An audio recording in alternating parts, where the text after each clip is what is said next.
Meu filho publicou fotos do casamento dele no Instagram. Eu descobri por acaso, 3 da manhã, sozinho no meu apartamento. Na manhã seguinte, tomei a decisão mais difícil da minha vida. Vendi a casa que tinha dado para ele. A casa que levei 22 anos juntando dinheiro para comprar. A casa que entreguei nas mãos dele achando que estava garantindo o futuro do meu único filho. Aquela casa não existe mais para ele. E talvez, nosso relacionamento também não. Mas antes de continuarmos, confira se você já está inscrito no canal e escreva nos comentários de onde você está assistindo este vídeo. Meu nome é Manuel Costa. Tenho 61 anos, cabelo grisalho que insisto em pentear com brilhantina, e mãos que contam a história de 4 décadas trabalhando em construção civil. Não são mãos bonitas. São mãos com calos permanentes, cicatrizes de cortes mal cuidados, unhas manchadas de cimento que nunca saem completamente, não importa quanto eu esfregue. Tem um dedo aqui, o mindinho da mão esquerda, que ficou torto depois que uma viga caiu em cima. Nunca tive dinheiro para arrumar direito. Mas essas mãos construíram prédios, levantaram paredes, sustentaram uma família e compraram uma casa para o meu filho. Moro sozinho há 6 anos, desde que minha esposa Clarice faleceu. Câncer de mama. Foi rápido demais. 1 ano e meio entre o diagnóstico e o fim. Ela sempre foi a cola da nossa família. A que ligava para o nosso filho Rafael todo dia. A que organizava os almoços de domingo. A que lembrava dos aniversários. Quando ela se foi, parece que levou junto o manual de instruções de como ser família. Rafael e eu ficamos meio perdidos, cada um no seu canto, sem saber muito bem como se relacionar sem ela ali no meio. Meu apartamento é pequeno. 2 cômodos no bairro da Penha, zona leste de São Paulo. Comprei ele usado há 10 anos, quando ainda conseguia fazer hora extra. O prédio é daqueles antigos, sem elevador, porteiro só até às 18 horas, interfone que vive quebrado. 3º andar. Minhas pernas reclamam toda vez que subo, mas é meu. Quitado. Ninguém pode me tirar daqui. Dentro tem uma sala que serve de quarto também porque o sofá vira cama. Tem uma cozinha minúscula onde mal cabem 2 pessoas. Tem um banheiro com box que vazou durante anos até eu mesmo consertar. E tem silêncio. Muito silêncio. Trabalho desde os 14 anos. Comecei como servente, carregando balde de massa, limpando entulho, fazendo o trabalho que ninguém quer fazer. Aprendi tudo na prática. Como assentar tijolo, como rebocar parede, como ler planta de obra. Nunca estudei além da 5ª série. Meu pai morreu cedo, e eu tive que escolher entre escola e comida. Escolhi comida. Mas sempre soube que meu filho não ia passar pelo que eu passei. Rafael ia estudar. Rafael ia ter diploma. Rafael ia trabalhar de terno em escritório com ar-condicionado, ganhando bem, sem destruir o corpo. E conseguimos. Eu e Clarice. Ela trabalhava como faxineira em 3 casas diferentes. Acordava às 5 da manhã, voltava às 7 da noite. Eu fazia das 7 da manhã às 5 da tarde na obra. E depois fazia bico de pintor, encanador, eletricista, o que aparecesse. Final de semana era para descansar, mas a gente trabalhava. Sempre tinha um extra. Sempre tinha uma oportunidade de ganhar mais 100, 200 reais. E a gente guardava. Religiosamente. 10% de tudo que entrava ia para a poupança. Para a educação do Rafael. Para um futuro melhor. Rafael cresceu num apartamento alugado ainda menor que o meu atual. Quarto e sala. Ele dormia no quarto, a gente dormia na sala. Nunca reclamou. Era um menino bom, estudioso, tirava nota boa. Os professores sempre elogiavam. Seu filho tem futuro, dona Clarice. Seu menino vai longe, seu Manuel. E a gente acreditava. A gente trabalhava dobrado acreditando nisso. Quando Rafael passou no vestibular para engenharia civil na universidade pública, choramos os 2. Foi o dia mais feliz da nossa vida. Nosso filho ia ser engenheiro. Ia ter uma profissão de verdade. Durante a faculdade, Rafael morava com a gente ainda. Não tinha como pagar apartamento perto da universidade. Ele acordava às 5h30 para pegar 2 ônibus e chegar para o primeiro horário às 7. Voltava 10 da noite. Estudava até tarde. Final de semana estudava. Virava noite estudando. A gente via ele se esforçando e ficava orgulhoso. Clarice fazia marmita especial para ele levar. Eu pagava xerox, livro, material, o que ele precisasse. Nada era sacrifício demais. Era investimento no futuro dele. No futuro que a gente nunca teve. Quando Rafael se formou, foi numa cerimônia linda na universidade. Eu fui de terno emprestado do meu cunhado. Clarice comprou um vestido novo, parcelado em 6 vezes. A gente se sentou lá no fundo do auditório, meio sem jeito, mas explodindo de orgulho. Quando chamaram o nome dele, Rafael Alves Costa, a gente se levantou e aplaudiu mais alto que todo mundo. Meu filho era engenheiro. Meu filho tinha conseguido. Tudo que a gente passou tinha valido a pena. Aquele canudo representava 40 anos de trabalho pesado, de acordar cedo, de abrir mão de tudo. Mas tinha valido a pena. Rafael conseguiu emprego rápido. Uma construtora grande, dessas que fazem prédio alto. Salário bom. Muito melhor que o meu. No primeiro mês, ele nos levou para jantar num restaurante chique. A gente quase não acreditou. Nosso filho pagando jantar pra gente. Num lugar com toalha de pano na mesa e garçom de gravata. Clarice chorou de emoção. Eu fingi que tinha caído cisco no olho, mas estava chorando também. A gente tinha conseguido. Tinha dado pro nosso filho uma vida melhor que a nossa. Mas aí começou o problema. Rafael começou a mudar. Não de uma hora para outra. Foi aos poucos. Primeiro foi a roupa. Ele começou a se vestir diferente. Camisa social de marca, sapato italiano, relógio caro. A gente achava bonito, ficava bem nele. Mas quando ele vinha nos visitar, parecia que estava desconfortável. Olhava para o nosso sofá velho, para o chão de cimento queimado que eu mesmo tinha feito, para as paredes com infiltração. E eu via nos olhos dele. Vergonha. Meu filho estava com vergonha de onde veio. Com vergonha da gente. As visitas foram ficando mais raras. Antes ele vinha todo domingo. Era sagrado. Almoço em família. Depois passou a vir domingo sim, domingo não. Depois só 2 domingos por mês. Depois uma vez por mês, sempre com desculpa. Trabalho acumulado. Reunião importante. Projeto urgente. Cliente exigente. Clarice ficava triste, mas tentava entender. Ele está construindo a carreira dele, Manuel. É assim mesmo no começo. Mas eu via que não era isso. Não era trabalho. Era distância proposital. Era ele se afastando de nós. Quando Clarice adoeceu, Rafael apareceu. No começo. Foi com a gente nas primeiras consultas. Ajudou a entender os exames. Explicou o que os médicos falavam.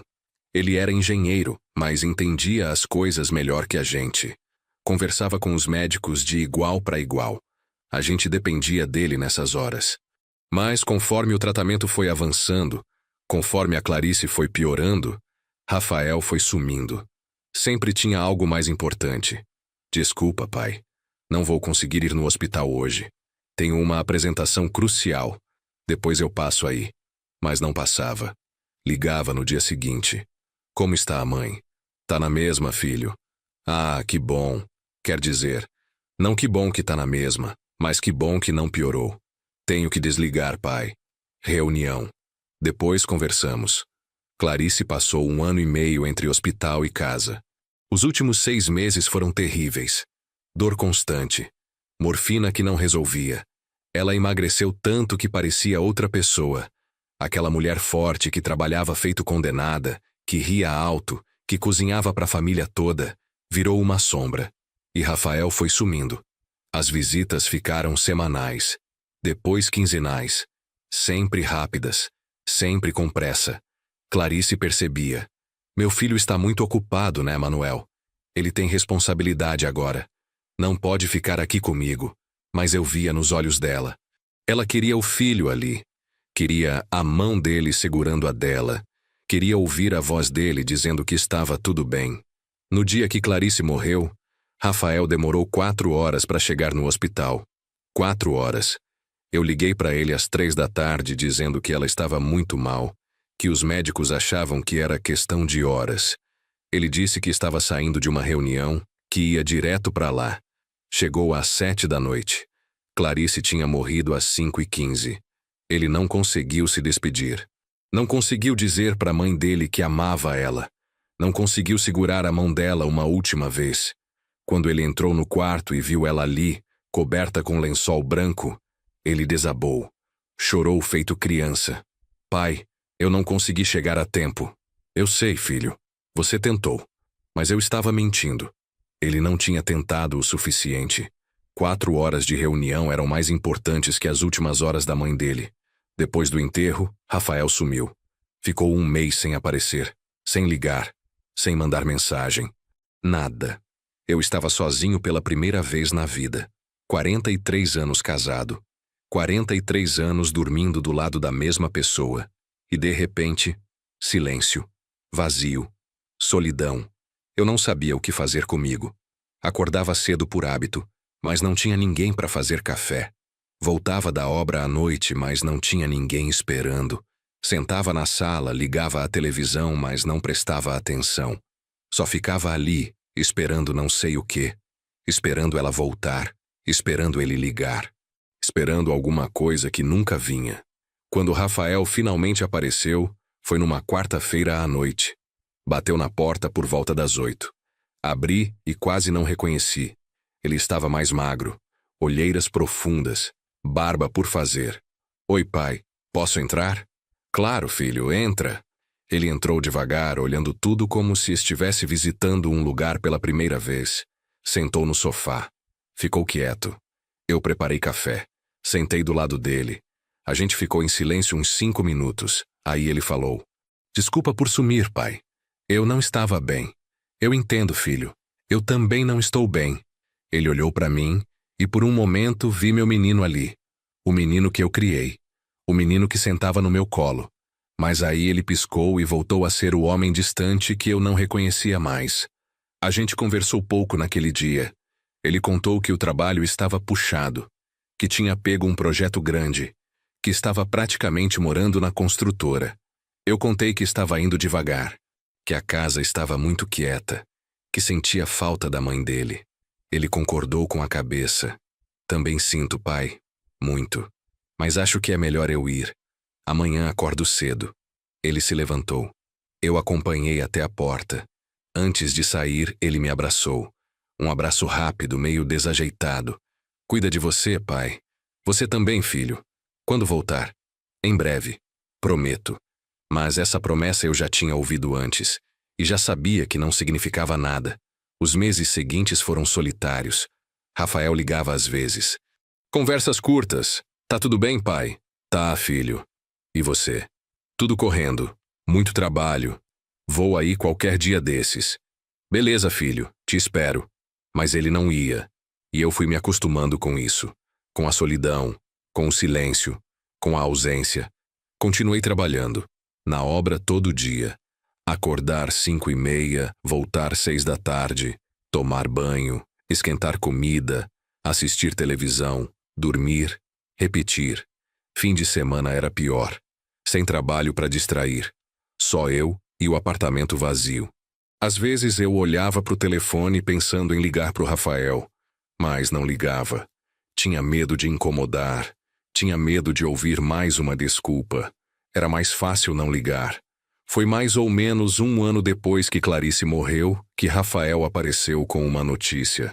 Ele tinha conhecido uma moça. O nome dela era Bianca. Trabalha na mesma construtora que ele, no departamento financeiro. Família de dinheiro, pai empresário, mãe decoradora de interiores, irmã mais nova estudando medicina na particular. Ele estava empolgado contando. Parecia feliz pela primeira vez em muito tempo. Quero que você conheça ela, pai. É importante para mim. Claro, filho. Quando você quiser trazer ela aqui. Ele ficou meio sem graça. Na verdade, pai, eu estava pensando da gente se encontrar num restaurante. Vai ser mais confortável para todo mundo. Confortável para todo mundo significava confortável para ele. Para ela não ter que ver o apartamento pobre onde o namorado dela cresceu. Para ele não passar vergonha. Mas eu não falei nada. Combinamos de nos encontrar num sábado, num restaurante italiano no Tatuapé. Lugar chique. Com estacionamento manobrista. Maitre de gravata borboleta. Preço que eu olhei no Google e quase caí para trás. Mas eu ia. Ia conhecer a moça que tinha deixado meu filho feliz de novo. Ia fazer um esforço, por ele. No sábado me arrumei com capricho. Comprei uma camisa nova, azul claro, manga curta. Calça social que eu tinha guardada de um casamento anos atrás. Sapato que brilhei até ficar reluzente. Passei gel no cabelo. Fiz a barba devagar, com cuidado. Me olhei no espelho. Eu parecia apresentável. Não parecia rico, mas parecia digno. Peguei 2 ônibus para chegar no restaurante. Cheguei 15 minutos adiantado. Fiquei esperando na frente, me sentindo deslocado. As pessoas que entravam e saíam eram todas bem vestidas, elegantes. Eu ali, com minha camisa nova que era barata demais perto das roupas deles. Mas respirei fundo. Eu era pai. Eu tinha direito de estar ali. Rafael chegou pontualmente. E com ele veio Bianca. Ela era bonita. Cabelo longo, castanho claro. Roupa de marca. Eu não entendia de marca, mas dava para ver que era cara. Bolsa grande. Sapato de salto alto. Maquiagem perfeita. Ela sorriu quando me viu, mas foi um sorriso educado. Não foi um sorriso caloroso. Pai, essa é a Bianca. Bianca, meu pai. Manuel. Muito prazer, seu Manuel. Prazer, Bianca. Pode me chamar só de Manuel mesmo. Ela acenou com a cabeça. Rafael nos guiou para dentro. A gente sentou numa mesa no centro do salão. Eu me senti exposto. Tinha gente em volta, conversas baixas, garçom circulando, música ambiente, tudo muito refinado, muito distante do meu mundo. O garçom trouxe o cardápio. Eu abri. Tudo em italiano. Eu não entendia nada. Risoto, ravioli, fettuccine e os preços. Cada prato custava o que eu gastava em comida por uma semana. Fechei o cardápio. Vou querer o que você recomendar, filho. Rafael pediu para todo mundo. Entrada. Prato principal. Bebida. Vinho. Eu nem gosto de vinho. Mas não falei nada. Deixei ele conduzir. Enquanto esperávamos a comida, Bianca e Rafael conversavam. Sobre trabalho. Sobre pessoas que eu não conhecia. Sobre lugares que eu nunca tinha ido. Eu ficava quieto. De vez em quando, Rafael me incluía. E você, pai, como está a obra? Tá correndo bem, filho. Semana que vem começamos um prédio novo ali na Muca. Que legal. E ele voltava a conversar com Bianca. A comida chegou. Estava boa, não vou mentir. Mas eu não conseguia aproveitar. Ficava pensando no quanto aquilo estava custando. No quanto aquele jantar representava de horas trabalhadas. Bianca comia delicadamente. Cortava a massa com o garfo. Bebia o vinho em goles pequenos. Conversava baixo. Era educada, mas fria. Ela me fazia perguntas educadas. Há quanto tempo o senhor trabalha em construção? 47 anos. Nossa, bastante tempo. Deve ser um trabalho pesado. É, mas é o que eu sei fazer. Ela sorriu aquele sorriso educado de novo. Entendo. E voltou a conversar com Rafael. Eu era uma formalidade. Uma obrigação que ele precisava cumprir. Apresentar o pai para a namorada. Pronto. Cumprido. Agora podia seguir em frente. No final do jantar, Rafael pegou a conta. Não deixou eu ver quanto foi, pagou com cartão. A gente saiu. Na calçada, Bianca se despediu. Foi um prazer conhecer o senhor Manuel. Igualmente, Bianca. Ela entrou no carro dela. Um carro importado, conversível, vermelho. Rafael foi comigo até o ponto de ônibus. A gente esperou em silêncio. Quando o ônibus chegou, ele falou: Obrigado por ter vindo, pai. Gostou dela? É uma moça bonita, filho. Educada. Fico feliz por você. É sério, pai. Acho que ela é a pessoa certa para mim. Que bom, filho. Se você está feliz, eu estou feliz. Ele me abraçou rápido. Qualquer dia desses a gente se vê de novo. Pode ser, filho. Subi no ônibus, sentei na janela, vi ele andando de volta pro restaurante. Para buscar o carro dele. Para voltar para a vida dele. E eu ali, no ônibus lotado, voltando pro meu apartamento vazio. Depois desse dia, as coisas ficaram ainda mais distantes. Rafael praticamente sumiu. Ligava uma vez por mês. 5 minutos de conversa. Tá tudo bem? Tá, filho. Aqui também. Trabalho puxado, projeto grande. Vou aí quando der uma folga. Mas a folga nunca chegava. Eu continuava na minha rotina. Trabalho, casa, solidão. Às vezes encontrava vizinhos no elevador. Trocava boas palavras, mas nada profundo. Nada que preenchesse o vazio. Eu tinha virado isso. Um velho sozinho esperando o filho ligar. Esperando o filho aparecer. Esperando alguma coisa que eu sabia que não ia acontecer. Um dia recebi um convite pelo correio. Era para o aniversário de 60 anos do pai da Bianca. Um evento grande, num clube. A festa ia ser num sábado à noite. Rafael tinha colocado meu nome na lista. Eu fiquei surpreso. Ele estava me incluindo. Estava me convidando para conhecer a família da namorada dele. Fiquei até emocionado. Achei que talvez as coisas estivessem mudando. Liguei para ele. Oi, filho. Recebi o convite. Obrigado por me incluir. Ah, que bom que chegou, pai. Vai poder ir? Vou sim. Não perco. Legal. Só um aviso, pai. É um evento meio formal. Terno, essas coisas. Eu não tenho terno, filho. Não tem problema. Pode ir de calça social e camisa mesmo. Mas tenta ir com uma roupa mais arrumada, tá? Pode deixar, filho. Vou caprichar. Fui numa loja de departamento. Comprei uma calça preta. Uma camisa branca. Um sapato preto de amarrar. Gastei quase R$ 300. Mais do que eu gastava em roupa em um ano inteiro. Mas era importante. Era o aniversário do pai da namorada do meu filho. Eu tinha que estar apresentável. Tinha que mostrar que eu era um pai de respeito.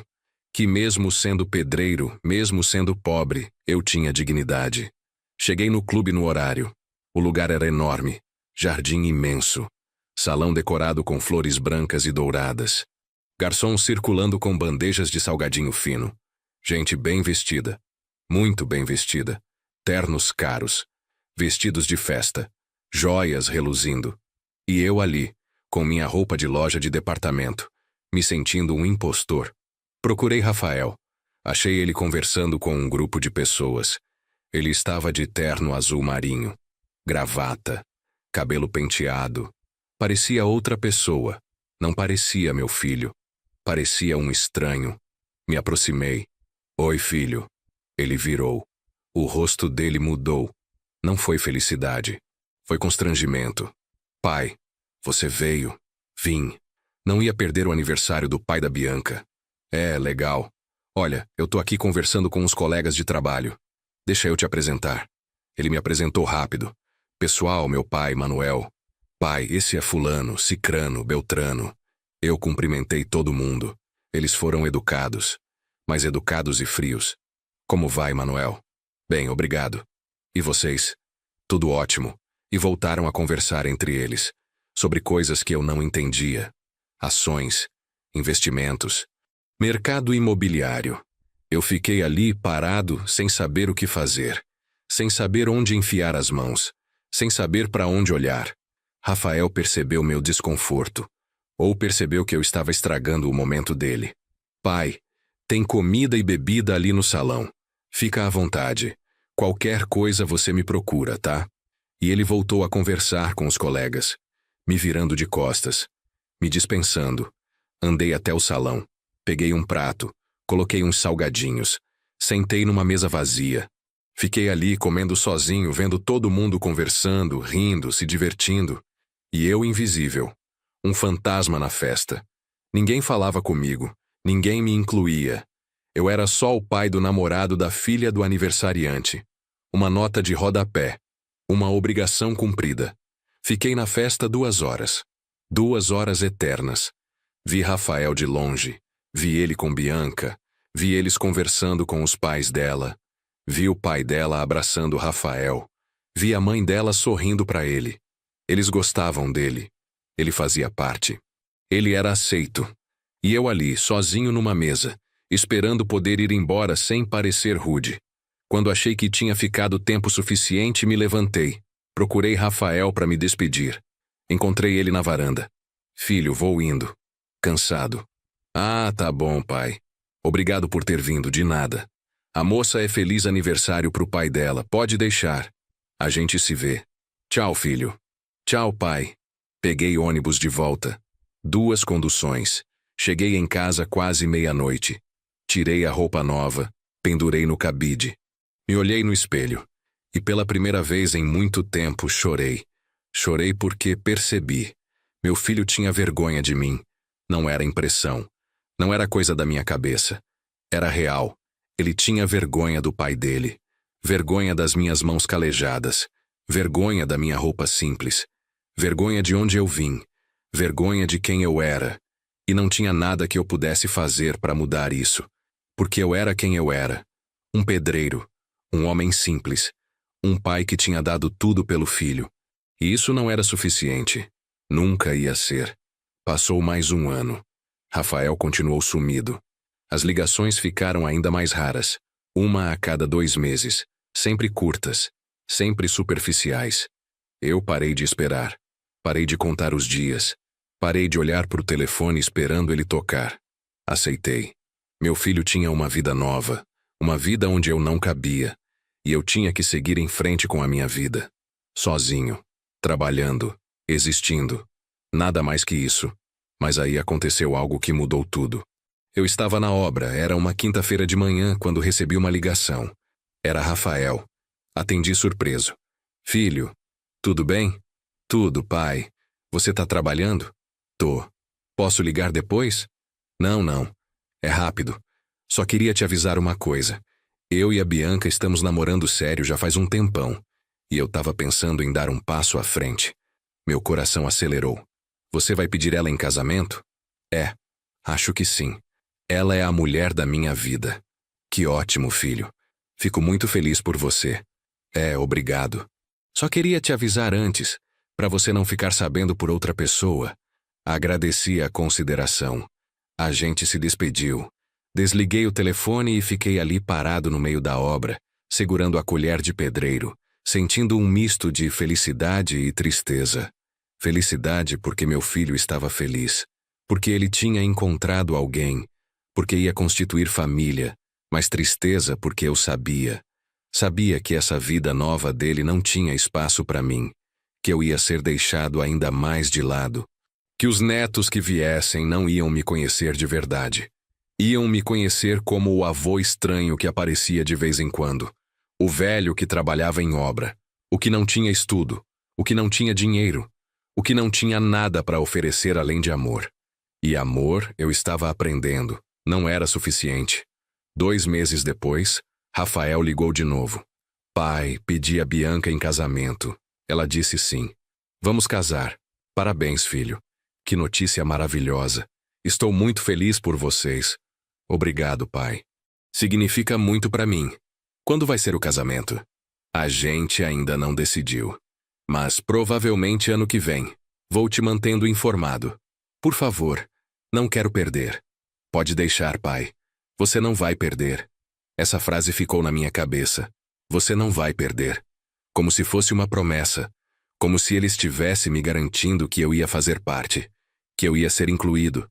Que dessa vez eu ia importar. Os meses passaram. Rafael não ligou mais falando do casamento. Eu não cobrei. Não queria ser aquele pai chato que fica perguntando. Então esperei. Trabalhei, vivi minha vida. Até que chegou outubro. Outubro do ano seguinte. Eu estava em casa. Era uma sexta-feira à noite, quando meu celular apitou. Uma notificação do Instagram. Eu tinha Instagram, mas quase não usava. Tinha criado a conta porque uma sobrinha tinha insistido. Tio, cria lá. É legal. Você vê foto de todo mundo. Criei. Mas nunca postava nada. Só ficava olhando de vez em quando as fotos dos outros. Principalmente de Rafael. Era a única forma de saber o que estava acontecendo na vida dele. Abri a notificação. Era uma postagem nova de Rafael. Tinha sido publicada há 1 hora. Cliquei. E o que eu vi me fez congelar. Era uma foto dele, de terno cinza, gravata preta, cabelo penteado para trás, sorrindo. E do lado dele, Bianca, de vestido branco, longo, com véu, buquê de flores nas mãos, sorrindo também. Atrás deles, um arco decorado com flores brancas, convidados aplaudindo. Era uma foto de casamento. Meu filho tinha se casado, e eu estava descobrindo pelo Instagram. Fiquei olhando para a tela do celular sem conseguir processar. Meu dedo tremeu quando deslizei para a próxima foto.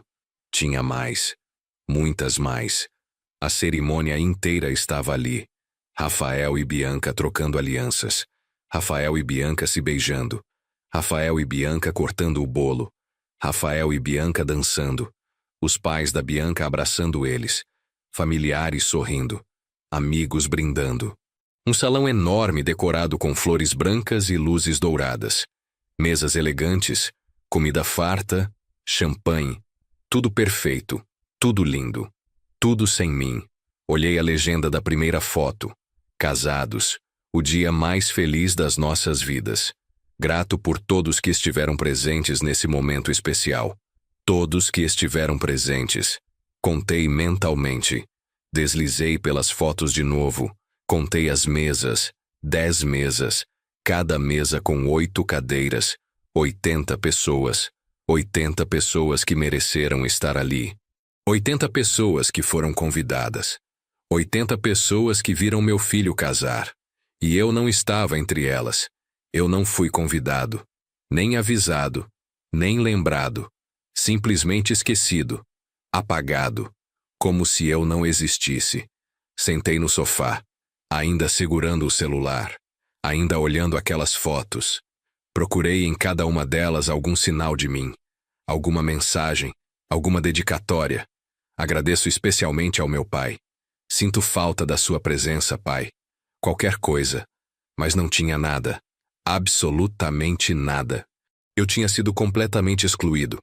Não só do evento, mas da narrativa. Como se eu nunca tivesse existido.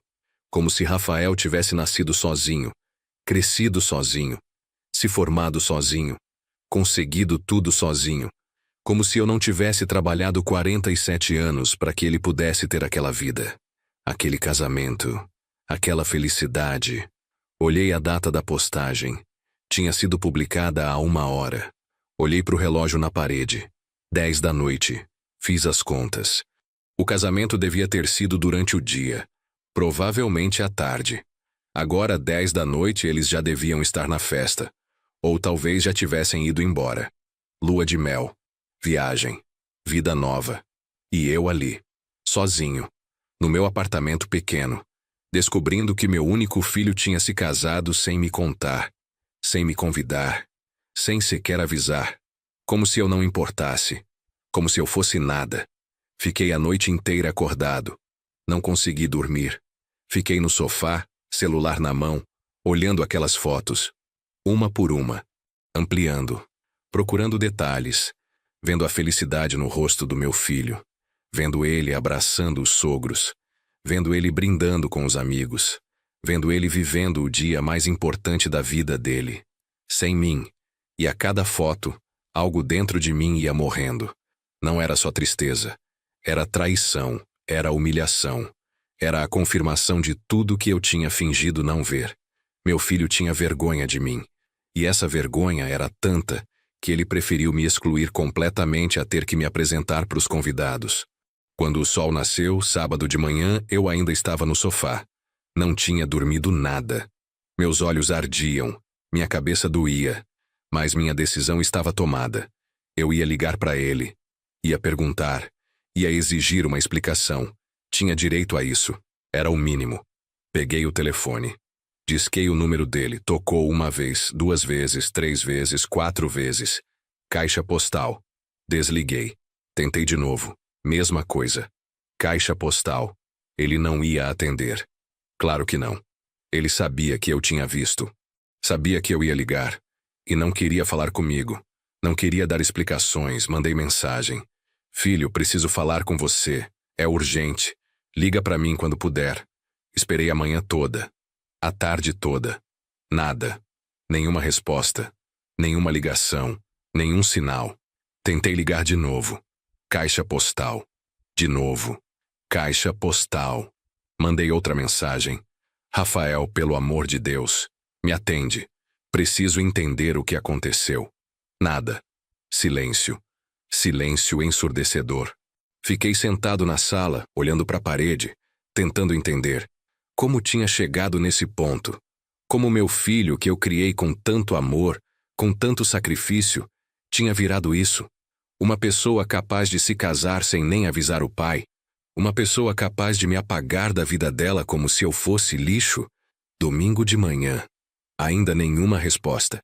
Decidi fazer algo que nunca tinha feito.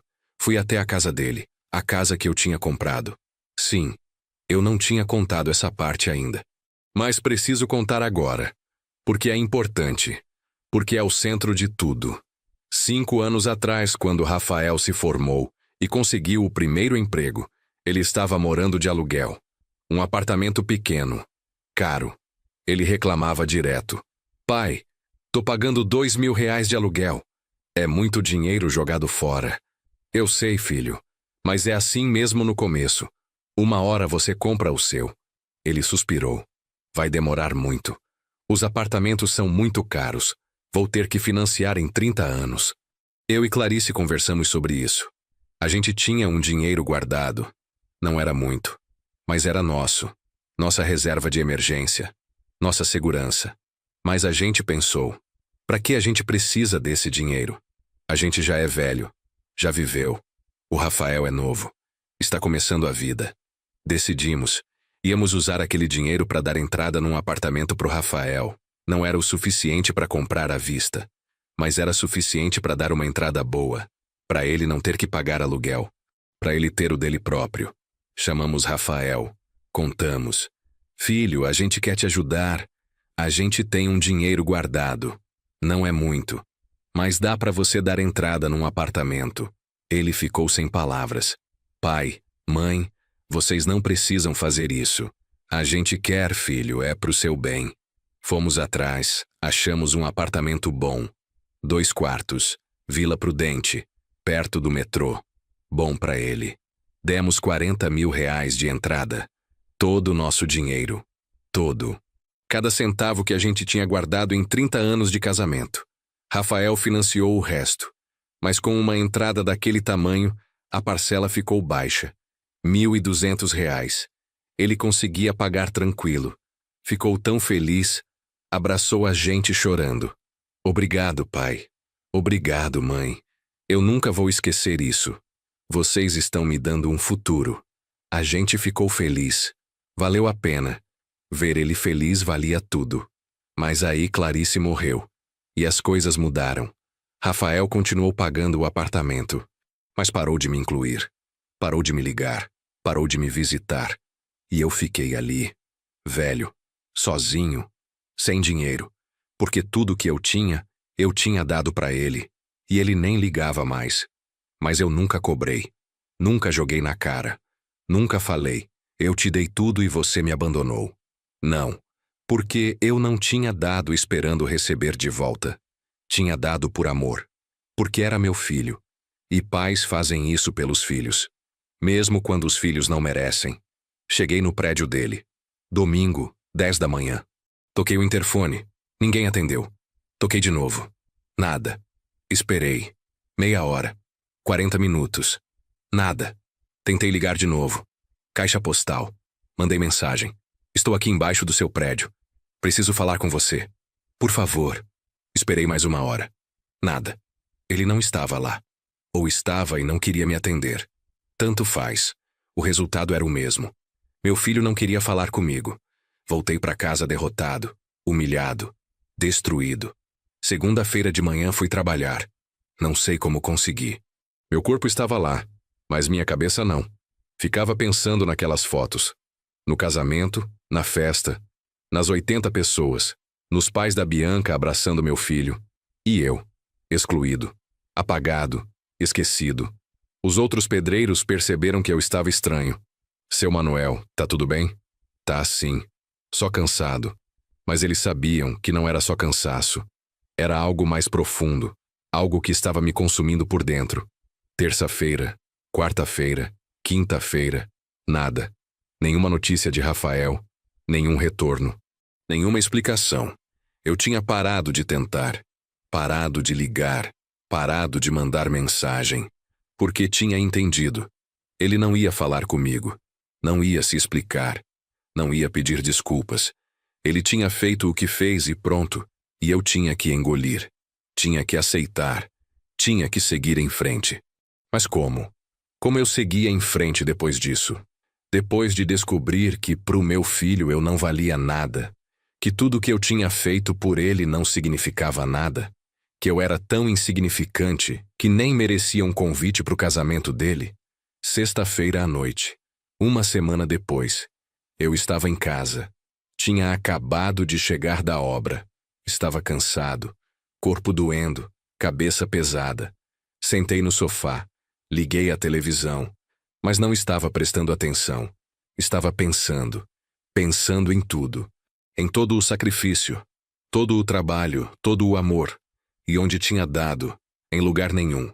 Meu filho não me amava, não me respeitava, não me valorizava. Eu era nada para ele. E essa consciência doía mais que qualquer dor física. Era uma dor na alma, uma ferida que não ia cicatrizar. Foi aí que olhei para o armário pequeno que ficava na sala, onde eu guardava documentos importantes. Me levantei, abri, procurei. Lá no fundo, numa pasta velha, achei os documentos do apartamento de Rafael. Sim, os documentos estavam comigo, porque eu tinha dado a entrada. Porque eu era o comprador original. Rafael estava pagando as parcelas, mas o apartamento ainda estava no meu nome. A gente nunca tinha feito a transferência, nunca tinha ido no cartório regularizar. Rafael sempre dizia que ia fazer, mas sempre enrolava.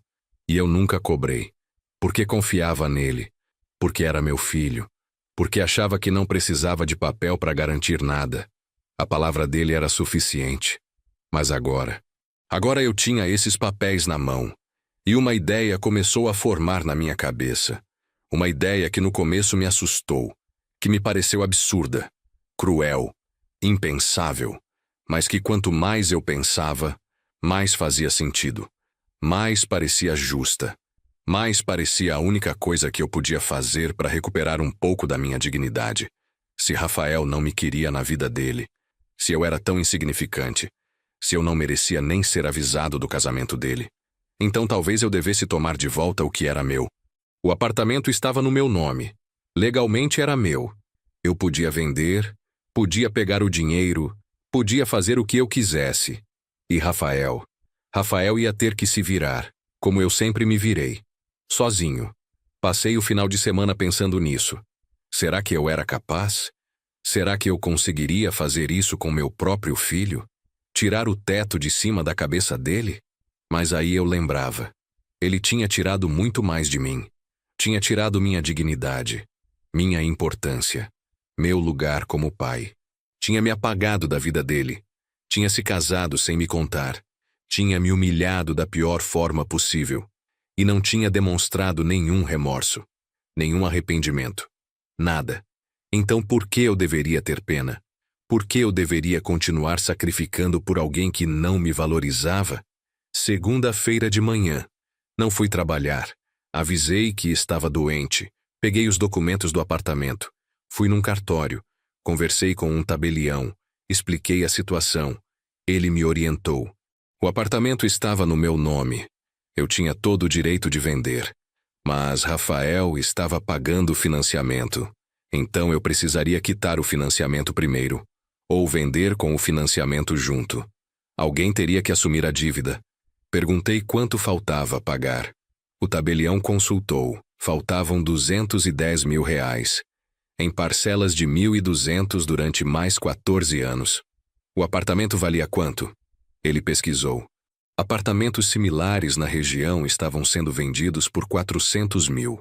Ou seja, se eu vendesse, mesmo quitando o financiamento, ainda sobraria 190 mil para mim.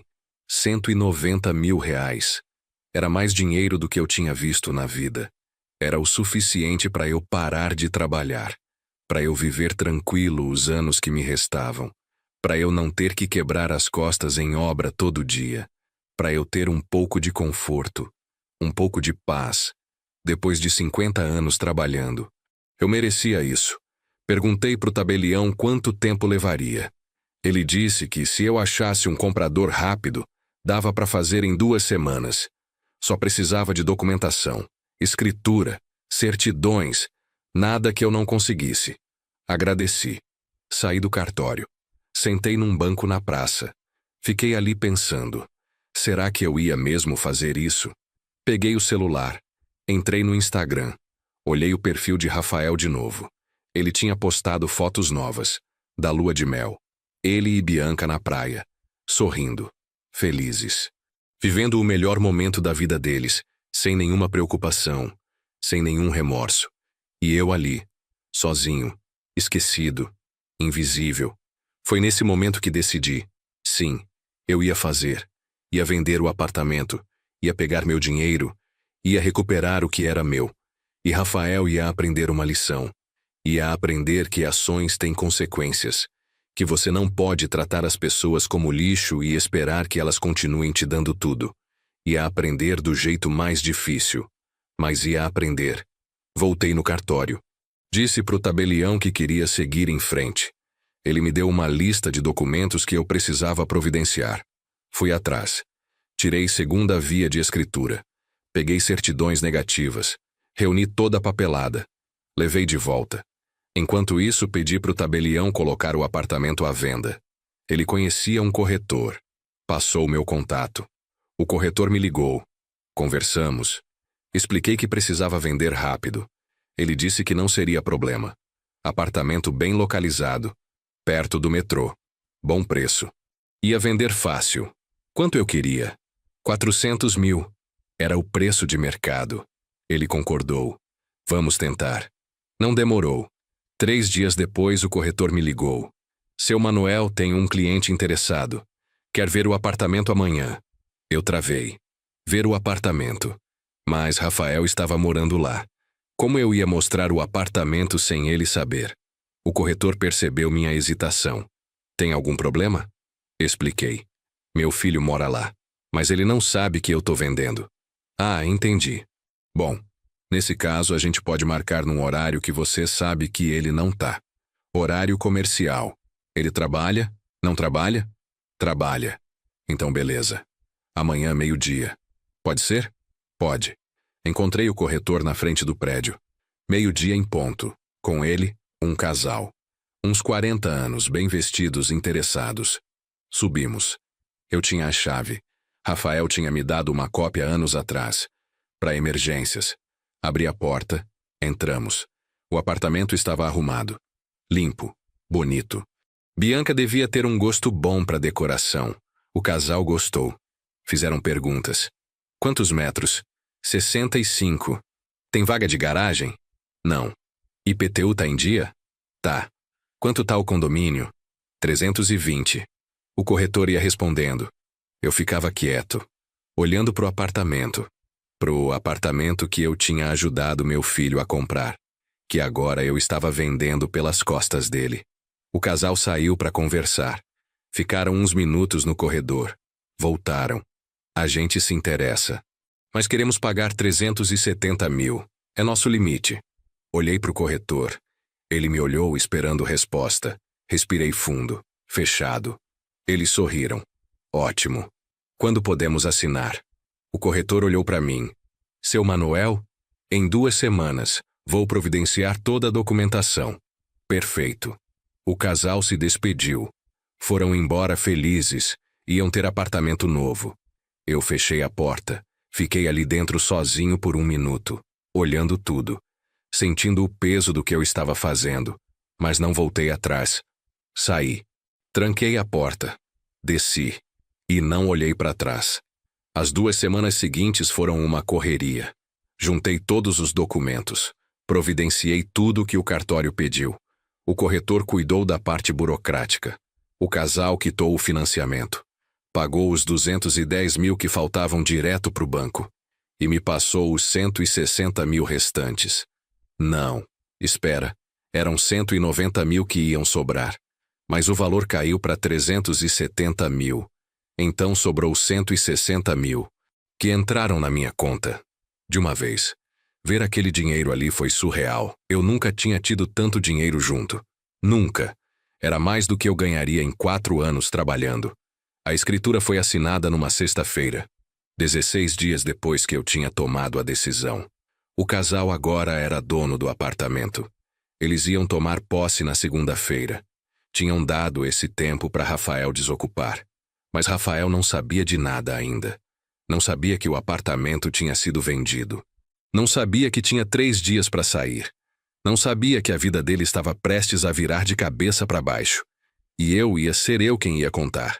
Não o corretor, não o cartório. Eu, pessoalmente. Sábado de manhã. Peguei o telefone. Liguei para o Rafael. Pela primeira vez em 3 semanas ele atendeu. Alô? A voz dele soou normal. Tranquila. Como se nada tivesse acontecido. Como se não tivesse acabado de se casar sem me contar. Como se não tivesse me apagado da vida dele. Oi, filho. Minha voz saiu calma. Fria? Diferente. Pai. Ele pareceu surpreso. Como você tá? Bem, precisamos conversar. Ah, pai, olha, agora não dá muito. Tô saindo com a Bianca. Não é pedido, Rafael. É aviso. Preciso falar com você hoje. É importante. Ele suspirou. Tá bom. Que horas? 2 da tarde, no apartamento. Vou aí, pode vir. Desliguei. Meu coração estava acelerado. Minhas mãos suavam. Mas eu estava decidido. Não ia recuar. Não ia me arrepender. Fui até o apartamento dele. Cheguei 10 para as 2. Esperei na porta. Pontualmente às 2 ele chegou. Sozinho. Bianca não tinha vindo. Melhor assim. Essa conversa era entre pai e filho. Ele me cumprimentou seco. Oi, pai. Oi, filho. Abri a porta. Entramos. Ele foi para a sala. Sentou no sofá. Eu fiquei em pé, olhando para ele. Pro homem que tinha sido meu menino. Pro homem que eu não reconhecia mais. Então, pai, o que é tão importante? Ele parecia impaciente. Irritado por ter que estar ali. Irritado por eu ter interrompido o dia dele. Respirei fundo. Você se casou.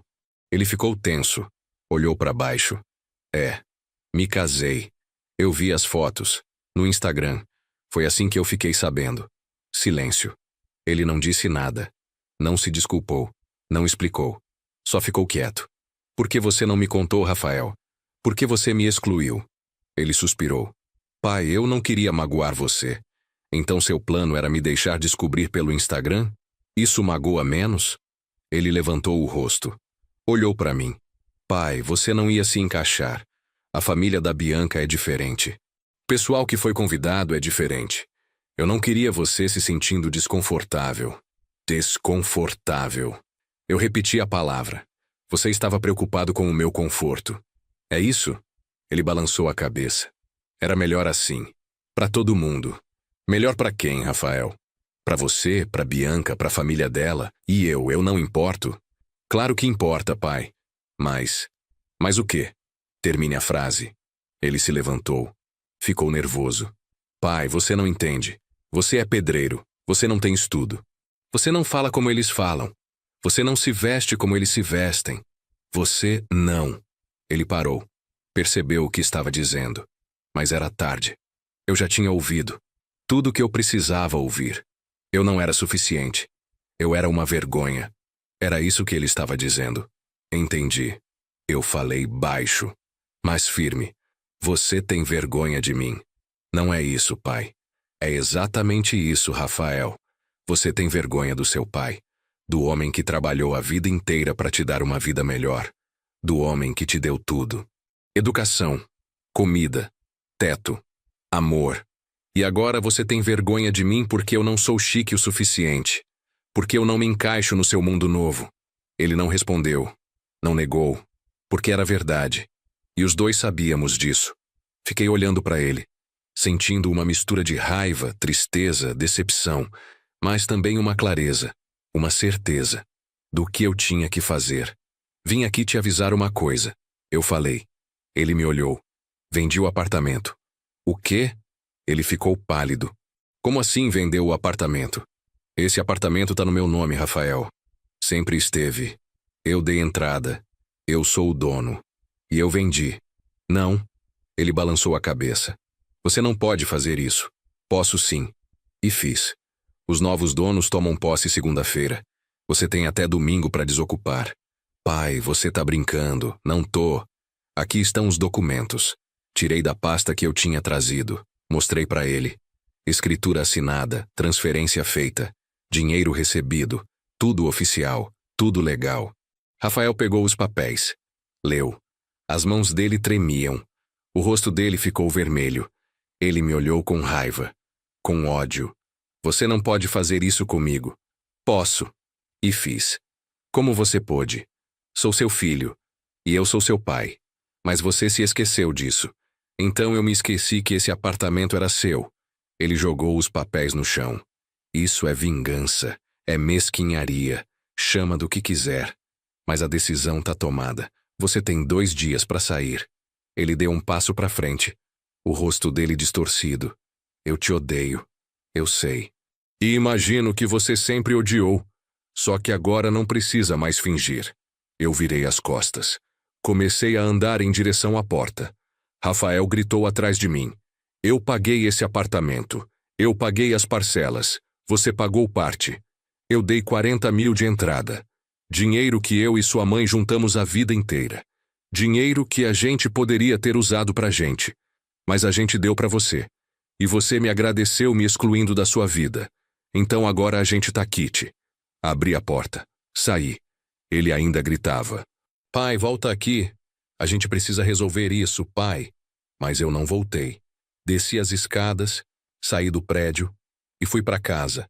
Minha consciência estava tranquila. Pela primeira vez em anos. O final de semana foi estranho. Eu esperava me sentir mal, culpado, arrependido, mas não me senti. Me senti aliviado, liberto, como se um peso tivesse saído das minhas costas. Rafael me ligou umas 20 vezes. Não atendi nenhuma. Mandou dezenas de mensagens. Não li. Não respondi. Bloqueei. Não queria mais saber. Tinha feito o que tinha que fazer. E agora ele que se virasse. Como eu sempre me virei. Sozinho. Sem ninguém para me ajudar. Sem ninguém para me dar nada. Ia ser bom para ele. Ia ensinar humildade. Ia ensinar respeito. Ia ensinar que as pessoas não são descartáveis. Segunda-feira de manhã. Recebi uma ligação do corretor. Seu Manuel, os novos donos estão aqui. Mas tem alguém no apartamento ainda. Seu filho não saiu. E ele tá dizendo que não vai sair. Respirei fundo. Vou aí. Cheguei no prédio meia hora depois. O casal estava na frente, nervoso. Compramos esse apartamento, ele é nosso. Mas o rapaz lá dentro não quer sair. Eu sei. Vou resolver. Subi. Toquei a campainha. Rafael abriu. O rosto dele estava péssimo. Olheiras fundas, barba por fazer, roupa amassada. Tinha dormido mal. Talvez nem tinha dormido. Pai, por favor, me dá mais um tempo. Eu preciso achar um lugar. Você teve 2 semanas, Rafael. 2 semanas que você não usou porque achou que eu ia voltar atrás. Mas eu não voltei. E não vou voltar. Sai do apartamento. Ele ficou parado. Não vou sair. Então eu chamo a polícia. Você não faria isso. Experimente ficar e descobre. Ele me encarou, tentando ver se eu estava blefando. Não estava. Meu rosto era pedra. Ele percebeu. Xingou baixo. Entrou. Começou a jogar roupas numa mala. Bianca estava lá dentro, sentada no sofá, chorando. Ela me olhou com ódio. O senhor é um monstro. Talvez. Mas sou um monstro que foi esquecido no casamento do próprio filho. Ela não respondeu. Voltou a chorar. Rafael terminou de arrumar as coisas. Pegou o que conseguiu. O resto ficou. Passou por mim sem olhar. Desceu. Bianca foi atrás. Deixaram as chaves na mesinha da sala. Eu peguei. Dei pro casal. Aqui estão. O apartamento é de vocês. Eles agradeceram aliviados. Entraram. Eu fiquei mais 1 minuto ali no corredor, olhando a porta fechada. Era o fim. O fim de tudo. Do relacionamento com meu filho. Da família que eu tinha construído. De tudo. Mas era o fim necessário. Porque continuar daquele jeito era morrer aos poucos. Nas semanas seguintes, Rafael tentou me contatar várias vezes. Por números diferentes. Por redes sociais. Por e-mail. Sempre a mesma coisa, pedindo para conversar, dizendo que precisava do dinheiro de volta, que eu tinha destruído a vida dele, que ele ia processar, que eu ia me arrepender. Mas eu não respondia. Bloqueava tudo. Cada número novo, cada perfil novo. Bloqueava e seguia em frente. Porque não tinha mais nada para falar. Já tinha dito tudo o que precisava dizer. E ele já tinha mostrado quem era. Não tinha volta. O dinheiro da venda ficou na minha conta. 160 mil reais. Eu não toquei por algumas semanas. Só olhava, tentando acreditar que era real, que aquele dinheiro era meu, fruto do meu trabalho, do meu sacrifício. Pensei muito no que fazer com ele. Podia comprar um apartamento melhor. Podia investir. Podia guardar para emergências. Mas sabe o que eu fiz? Peguei 20 mil e dei entrada num carro usado. Um Gol branco, 2010. Nada muito especial, mas era meu. Meu primeiro carro. Com 61 anos, eu tinha meu primeiro carro. E aquilo significava liberdade. Significava que eu não precisava mais depender de ônibus, de ponto, de chuva, de nada. O resto do dinheiro investi. Fui num banco. Conversei com um gerente. Ele me explicou sobre renda fixa, CDB, tesouro direto, coisas que eu nunca tinha entendido antes. Mas agora prestei atenção. Aprendi. Dividi o dinheiro. Parte em aplicação que rendia mensal, para complementar minha renda. Parte guardada para emergências. E uns 10 mil separei, para viver, para aproveitar. Porque eu tinha trabalhado 50 anos sem aproveitar nada. Sem viajar, sem conhecer nada.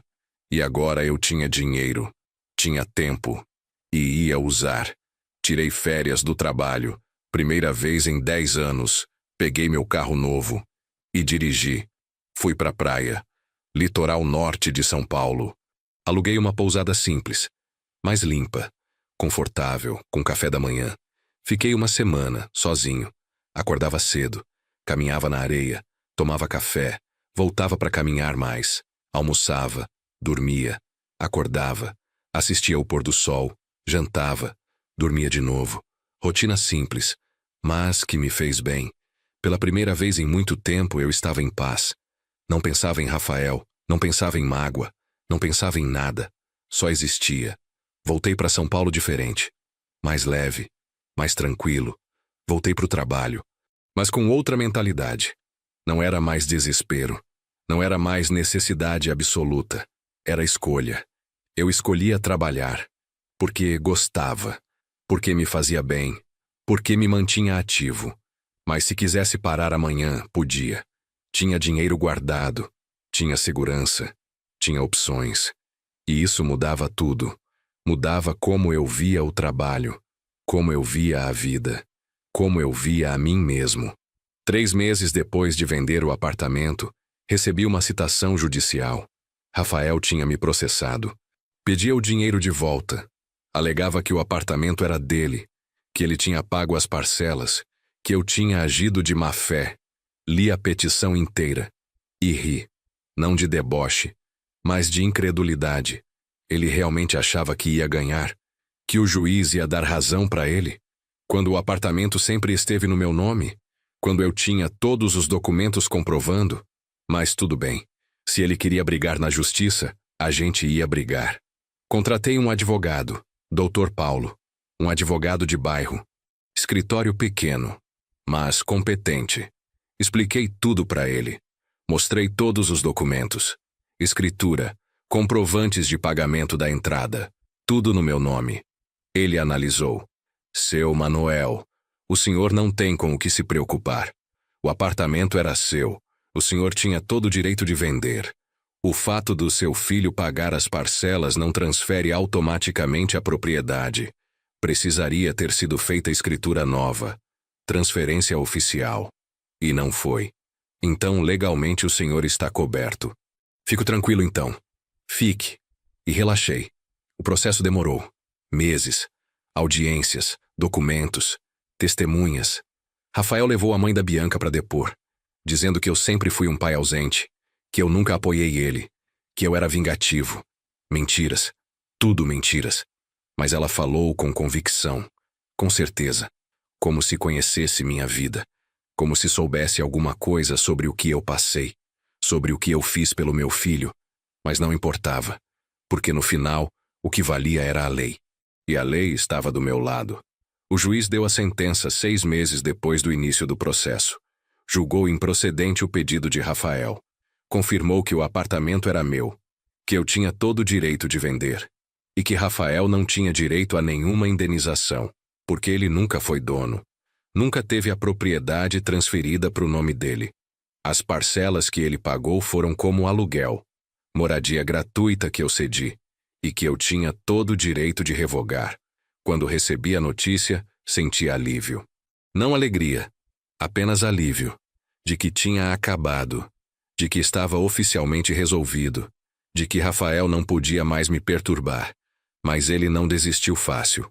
Recorreu, apelação, Tribunal de Justiça, mais meses, mais documentos, mais audiências, mais dinheiro gasto com advogado. Mas eu não me importava, porque tinha dinheiro, tinha tempo e tinha razão. O tribunal manteve a sentença. Rafael perdeu de novo. Dessa vez definitivamente.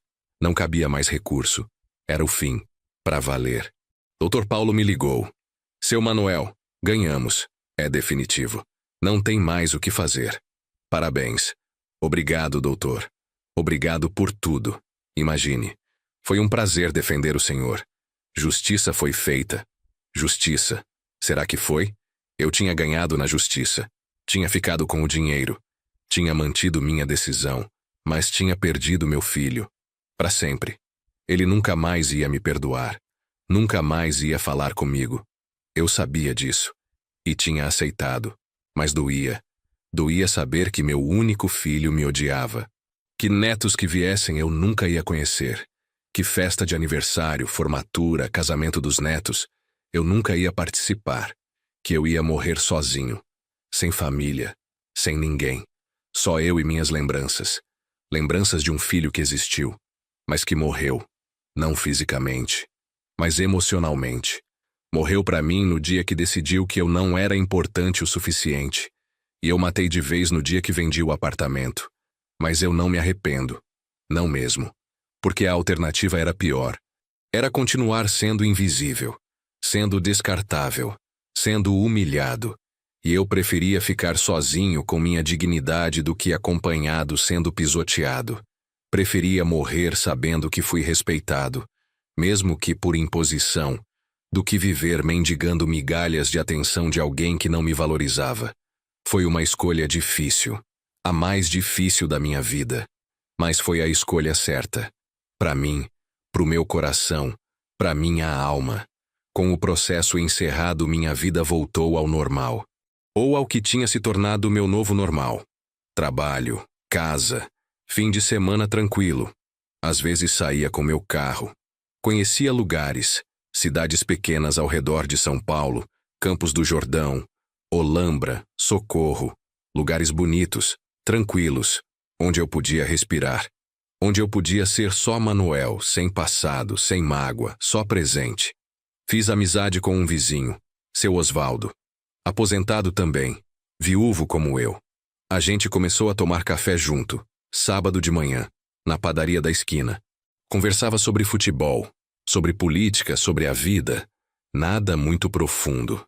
Mas era companhia, era alguém. E isso já era muito. Seu Osvaldo sabia da história com meu filho. Tinha ouvido pelos corredores. Fofoca de prédio. Mas nunca perguntou, nunca tocou no assunto. Respeitava e eu agradecia por isso. Não queria falar.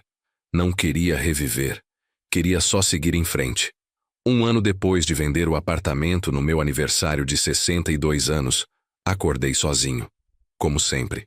Mas daquela vez, não me senti mal. Não senti falta de ninguém ligando. Não senti vazio. Porque tinha me acostumado. Tinha aprendido a viver sozinho. E tinha descoberto que solidão não é necessariamente ruim. Pode ser paz, pode ser liberdade, pode ser a chance de se conhecer de verdade. Sem ruído, sem interferência. Só você e seus pensamentos. Peguei meu carro, dirigi até uma cidade que sempre quis conhecer.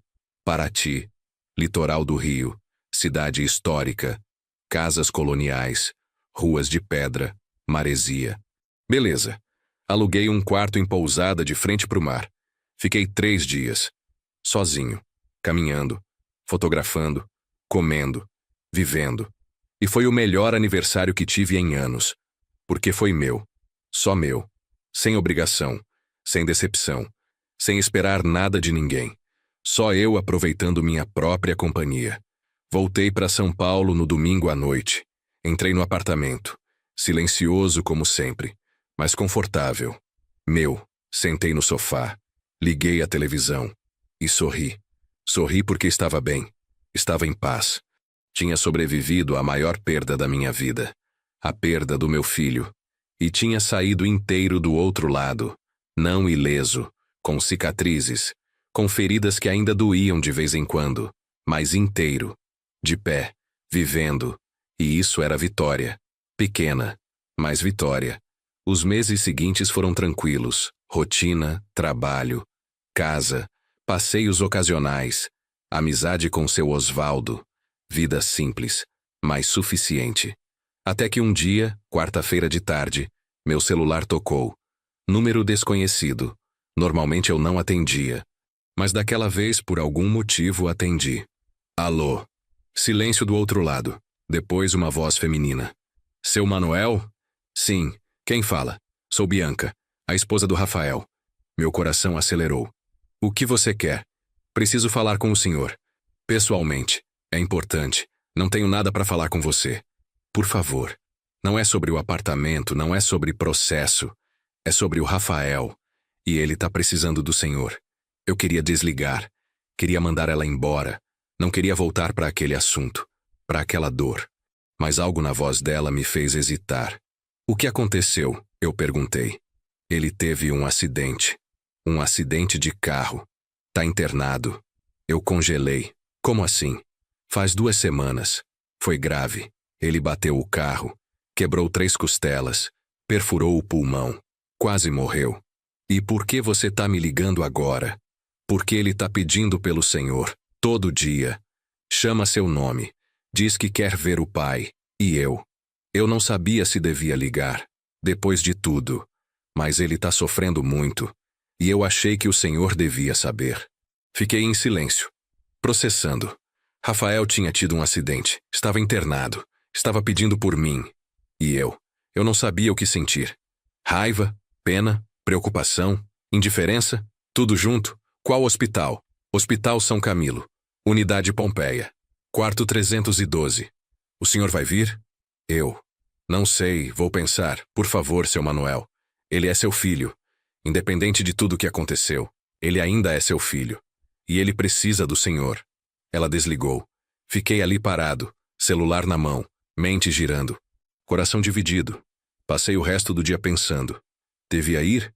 Devia ver Rafael? Devia perdoar? Ou devia manter distância? Proteger minha paz?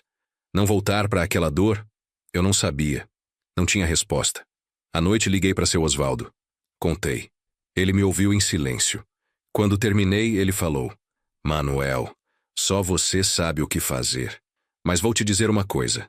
Não tem certo ou errado aqui. Tem o que você consegue viver depois. Se você não for, vai conseguir viver sabendo que seu filho estava no hospital pedindo por você. E você não foi? Se você for, vai conseguir viver com tudo que ele te fez? Pense nessas 2 coisas. E aí você vai saber a resposta. Fiquei acordado a noite inteira, pensando, relembrando. Rafael criança, Rafael adolescente, Rafael adulto. O filho que eu amei, o filho que me amou, o filho que me esqueceu, o filho que me envergonhou. Todas as versões dele passaram pela minha cabeça. E no final eu sabia o que tinha que fazer. Não pelo Rafael adulto, não pelo homem que me magoou, mas pelo menino que ele foi, pelo filho que eu criei, pela lembrança do que a gente foi antes de tudo desmoronar. Eu tinha que ir, nem que fosse só para fechar esse ciclo, para dizer adeus, para fazer as pazes comigo mesmo. Quinta-feira de manhã fui no hospital. Hospital São Camilo. Grande, limpo, cheirando a desinfetante como todo o hospital. Entrei. Fui na recepção. Disse que ia visitar Rafael Costa. Quarto 312. A moça verificou. Horário de visita é das 2 às 8. São 9 da manhã agora. Mas eu posso perguntar se a família autoriza. Pode perguntar. Ela ligou. Conversou. Desligou. Pode subir. A esposa dele autorizou. Agradeci. Peguei o elevador. Terceiro andar, corredor comprido. Quartos dos dois lados. Andei devagar. Procurando. 310. 311. 312. Parei na frente da porta. Coração batendo forte. Mão suando. Respirei fundo. 3 vezes. Bati. Uma voz respondeu. Pode entrar. Abri. Entrei. E o que vi me chocou. Rafael estava deitado na cama.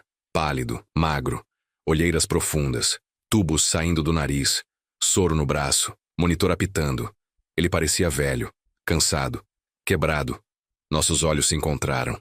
E por um segundo apenas, vi meu menino de novo. O menino que corria para mim quando eu chegava do trabalho. O menino que me abraçava forte. O menino que dizia te amo, pai. Mas foi só um segundo. Porque aí ele piscou. E era o adulto de novo.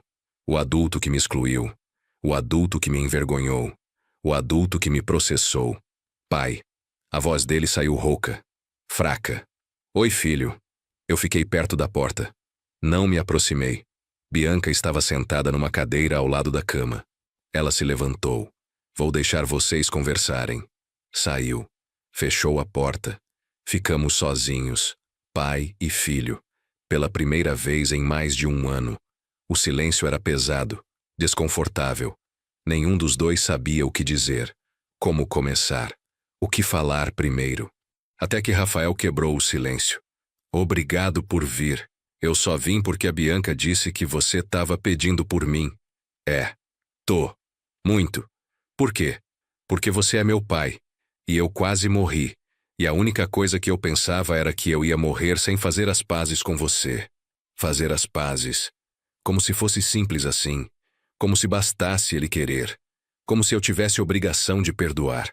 Sentei na cadeira que Bianca tinha deixado. Longe da cama. Mantendo distância. Rafael, o que você quer de mim? Ele fechou os olhos. Suspirou. Quero pedir desculpa. Pedir desculpa. Repeti. Por qual parte? Por me excluir do seu casamento? Por ter vergonha de mim? Por me processar? Por tudo que eu fiz. Eu fui um filho horrível. Eu sei disso. E eu sinto muito mesmo, pai. Olhei para ele, pro homem destroçado na cama do hospital. E não senti pena. Senti. Nada. Vazio. Porque aquelas palavras chegaram tarde demais. Depois de mágoa demais. Depois de dor demais. Seu pedido de desculpa não muda nada, Rafael. Não apaga o que você fez. Não volta no tempo. Não me traz de volta pro seu casamento. Não apaga a humilhação. Eu sei, pai. Mas é tudo que eu tenho para oferecer. Então não é suficiente. Lágrimas começaram a escorrer do rosto dele. Por favor, pai. Eu tô implorando. Me perdoa. Me dá uma chance. Eu posso mudar. Eu posso ser um filho melhor. Você já teve chances, Rafael. Anos de chances. E você sempre escolheu me afastar. Me esconder. Me apagar não foi um erro. Foi uma escolha. Várias escolhas. Todas na mesma direção. Longe de mim.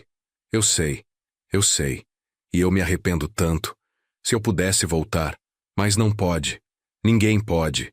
A gente tem que viver com as consequências das nossas escolhas. Ele soluçou. O corpo dele tremeu. E pela primeira vez eu senti algo. Não pena, mas tristeza. Tristeza por tudo que podia ter sido e não foi. Tristeza pela família que a gente podia ter tido. Pela relação que a gente podia ter construído. Se ele tivesse me valorizado, se ele não tivesse escolhido vergonha em vez de amor. Me levantei. Vou indo. Não. Pai, por favor, fica mais um pouco. Pra quê, Rafael? Pra gente continuar revirando a mesma mágoa? Não adianta. Você fez suas escolhas, eu fiz as minhas. E agora a gente tem que viver com elas. Mas você é meu pai. Eu preciso de você. Você não precisou de mim para o seu casamento. Não precisou de mim quando sua mãe estava morrendo. Não precisou de mim em nenhum momento importante da sua vida.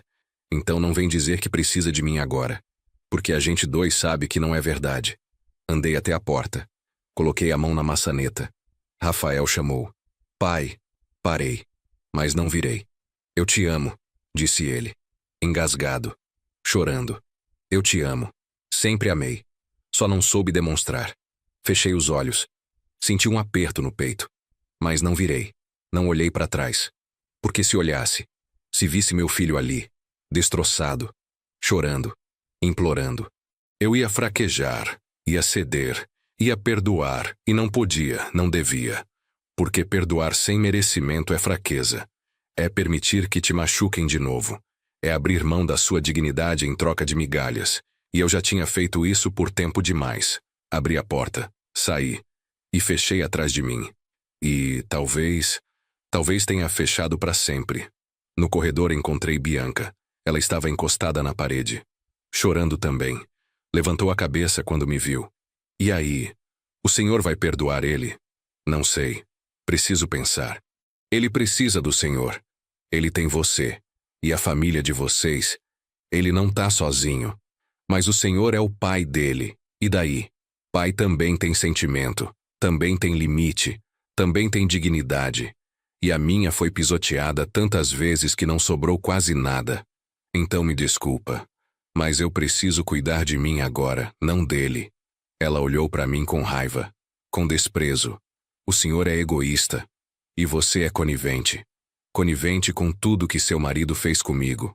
Porque você sabia. Você sabia que eu não fui convidado para o casamento. E não fez nada. Não falou nada. Não defendeu. Então não vem me julgar agora. Os dois são iguais. Merecem um ao outro. Saí do hospital. Entrei no carro. Sentei. E fiquei ali. Parado. Mãos no volante. Olhando para o nada. Tentando processar. Tentando entender o que eu sentia. Raiva. Tristeza. Alívio. Culpa. Tudo junto. Nada separado. Não sabia. Só sabia que doía. Doía ver meu filho daquele jeito. Doía saber que a gente tinha chegado naquele ponto. Doía perceber que talvez não tivesse mais volta. Que talvez aquela fosse realmente a última vez que a gente ia se falar. E que talvez fosse melhor assim. Dirigi para casa no piloto automático. Cheguei. Subi. Entrei. Sentei no sofá. E finalmente chorei. Chorei tudo que tinha segurado. Tudo que tinha engolido. Toda a dor. Toda a mágoa, toda a saudade do filho que eu perdi. Porque ele não tinha morrido fisicamente, mas tinha morrido para mim. O Rafael que eu conheci. O Rafael que eu amei. Esse morreu faz tempo. E o que sobrou? O que sobrou era um estranho. Um estranho que tinha meu sobrenome, meu sangue, mas não tinha mais meu coração. Passei os dias seguintes meio perdido, trabalhando mecanicamente, comendo sem sentir gosto. Dormindo mal, sonhando com Rafael criança, acordando confuso. Seu Osvaldo percebeu. Manuel, você foi no hospital? Fui. E como foi? Difícil. Muito difícil. Ele tá mal? Tá. Mas não fisicamente. Emocionalmente. Ele tá arrependido. Tá pedindo perdão. E você vai perdoar? Não sei. Não sei se consigo. Não sei se devo. Seu Osvaldo assentiu. Entendo. É complicado. É, muito. 2 semanas depois recebi outra ligação. De novo, número desconhecido. De novo atendi. Alô? Seu Manuel? Sou eu. Quem fala? Bianca. De novo. O que você quer agora? O Rafael teve alta. Tá em casa. Recuperando. Que bom. Ele quer ver o senhor. Já nos vimos. Não foi suficiente. Para ele foi. Ele quer tentar de novo. Quer conversar direito. Sem hospital, sem dor. Só pai e filho. Bianca, eu não, por favor, só uma vez, só uma conversa. Depois, se o senhor quiser, nunca mais precisa ver ele. Mas dá essa chance. Para ele, para vocês.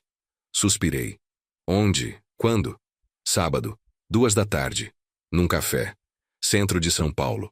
Vou mandar o endereço, tá bom, vou pensar. Obrigada, seu Manuel, obrigada mesmo. Desliguei. Fiquei olhando para o celular. Será que devia ir? Será que devia dar essa chance? Ou será que era só mais uma forma de me machucar, de reabrir ferida, de voltar para aquele ciclo? Não sabia. Mas quando chegou o sábado, quando deu meio-dia, eu me arrumei, peguei meu carro e fui. Não porque ele merecia, mas porque eu merecia. Merecia fechar esse ciclo, merecia ter essa conversa, merecia dizer tudo o que precisava ser dito. E depois eu ia embora, e ia seguir minha vida, com ou sem filho, mas em paz. O café era pequeno, aconchegante, Centro Velho de São Paulo, perto da Sé. Cheguei 5 minutos adiantado. Sentei numa mesa do canto, pedi um café, esperei. 2h05, 2h10. Ele não vinha. Pensei em ir embora. Mas aí a porta abriu, e Rafael entrou. Ele estava diferente, mais magro, caminhando devagar, ainda se recuperando. Me viu. Veio até a mesa. Sentou na minha frente. Obrigado por vir, pai. Não agradece ainda. Não sei se vai valer a pena. Para você. Ele acenou para a garçonete. Pediu um café também. A gente ficou em silêncio até ela trazer. Ele tomou um gole. Eu tomei outro. E aí ele começou. Pai, eu sei que pedi desculpa no hospital, mas quero pedir de novo. Com calma. Com clareza. Sem desespero. Quero que você saiba que eu realmente me arrependo. De tudo. Do casamento, de não ter te convidado, de ter te excluído, de ter vergonha de você, de ter sido um filho horrível. Eu me arrependo de tudo. E se eu pudesse voltar, se eu pudesse mudar, eu mudaria. Juro que mudaria. Olhei para ele, pro rosto sincero, pros olhos cheios de lágrima, e perguntei a única coisa que importava. Por que você fez isso comigo, Rafael? Por que você me apagou? Ele abaixou a cabeça. Ficou quieto por um tempo, pensando, organizando as palavras. Depois levantou o rosto e falou. Porque eu tinha vergonha. Vergonha das minhas origens. Vergonha de onde eu vim. Vergonha de ser filho de pedreiro. De morar em apartamento pequeno. De não ter dinheiro. E quando eu consegui sair daquela vida. Quando eu virei engenheiro. Quando eu comecei a ganhar bem. A andar em lugares chiques, a conhecer pessoas importantes. Eu quis apagar meu passado. Quis fingir que eu sempre fui assim. Rico, educado, de família boa. E você? Você era a lembrança viva de que não. De que eu vim de baixo. De que meu pai rala. De que minha vida não foi sempre fácil. E eu não queria que ninguém soubesse disso. Ele parou. Limpou as lágrimas.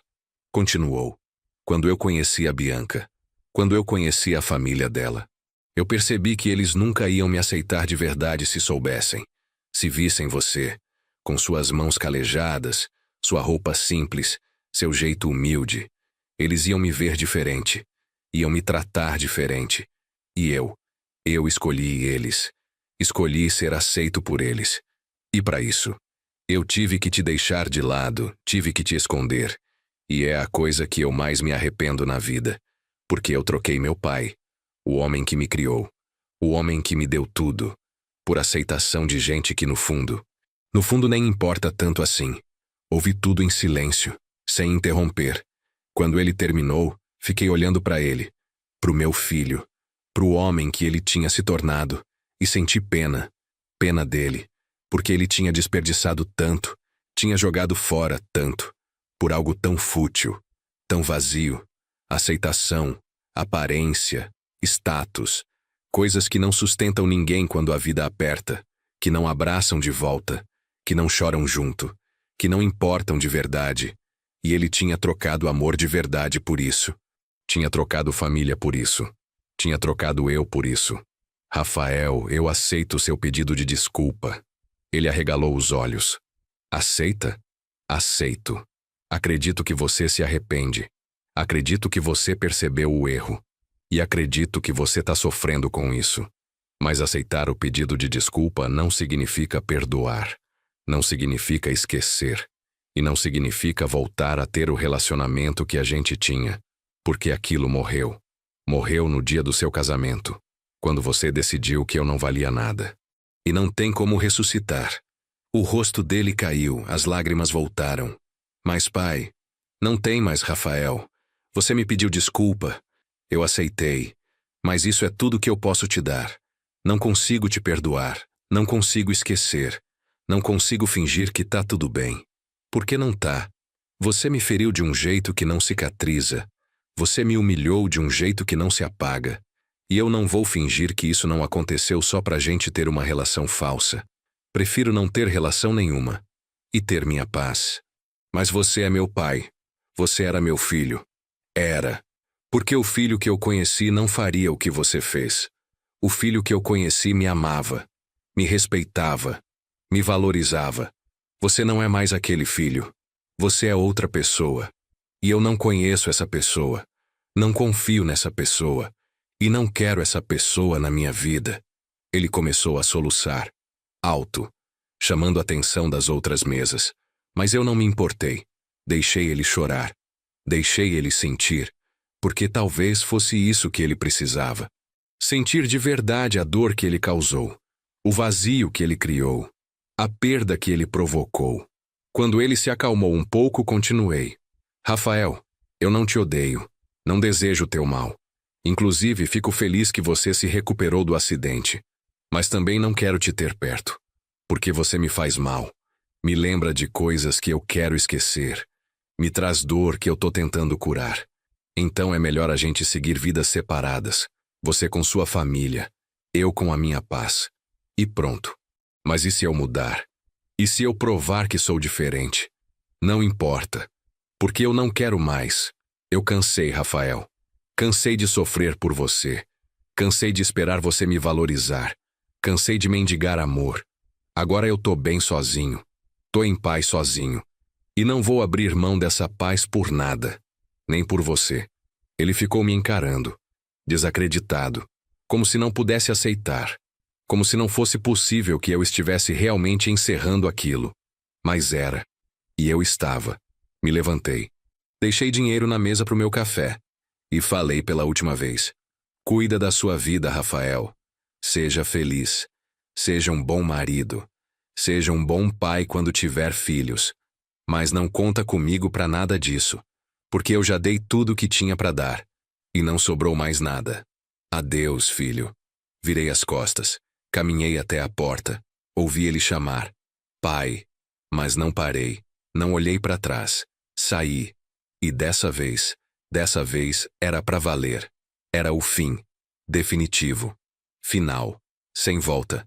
E por mais que doesse. Por mais que meu coração apertasse. Eu sabia que era o certo. Era o necessário. Era a única forma de eu me proteger. De eu me preservar. De eu continuar vivendo sem me destruir por dentro. Entrei no carro. Sentei. Respirei fundo. E senti algo diferente. Não era alívio completo. Não era felicidade. Mas era fechamento. Era a sensação de que eu tinha feito o que precisava fazer. Tinha dito o que precisava dizer. Tinha encerrado o ciclo. Agora podia seguir em frente. De verdade. Sem peso. Sem dívida. Sem culpa. Porque eu tinha dado a chance. Tinha ouvido. Tinha considerado. E mesmo assim tinha escolhido a mim. Tinha escolhido minha paz. E não havia nada de errado nisso. Dirigi de volta para casa devagar, observando a cidade, as pessoas na rua, as famílias caminhando juntas, pais com filhos, avós com netos. E não senti inveja, não senti tristeza, senti apenas aceitação. Aceitação de que minha história era diferente, de que minha família tinha se desfeito, mas que eu continuava. Eu ainda estava aqui, vivo, respirando, existindo. E isso era suficiente. Cheguei em casa no fim da tarde. Subi as escadas devagar. Entrei no apartamento. E pela primeira vez em muito tempo, pela primeira vez desde que Clarice morreu, desde que Rafael se afastou, desde que tudo desmoronou, pela primeira vez eu me senti em casa. De verdade. Não era só um lugar onde eu dormia. Era meu refúgio, meu cantinho, meu espaço, onde ninguém podia me julgar, me magoar, me diminuir. Era meu. E isso tinha valor. Muito valor. Sentei no sofá, liguei a televisão. Mas não para assistir. Só para ter um som de fundo. Fiquei ali, pensando, relembrando. Não com tristeza, mas com nostalgia. Nostalgia do que foi, do que podia ter sido.